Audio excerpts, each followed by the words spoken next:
I believe that when we think about safety, we have to think about older patients.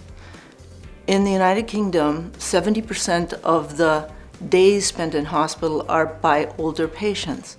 So that's going to happen to Brazil too.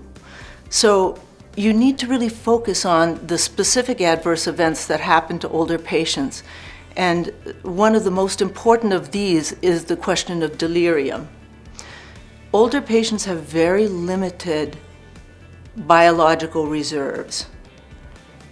Change in their thinking, confusion, might be the very first sign that an older person has that a serious illness like sepsis or a heart attack might be occurring.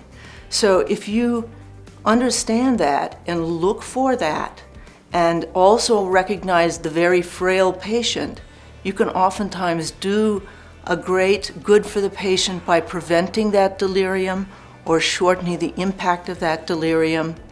So I think delirium is really one of the most important things to think about. And in fact, when you look at all the interventions that people have studied to improve the care of older patients, delirium prevention programs have the strongest evidence for their effectiveness. The other important adverse event that we haven't talked about is medication safety. It's a huge issue for older patients because, again, they do not have the biological reserves. And so we give inappropriate doses of medications to older patients and they suffer great harm as a result. Or we give medications that should not be given to older patients and they develop delirium as a result. So having the pharmacist there, present, and speaking with them is very important to the safety of patients. Older patients' clinical condition can deteriorate very fast.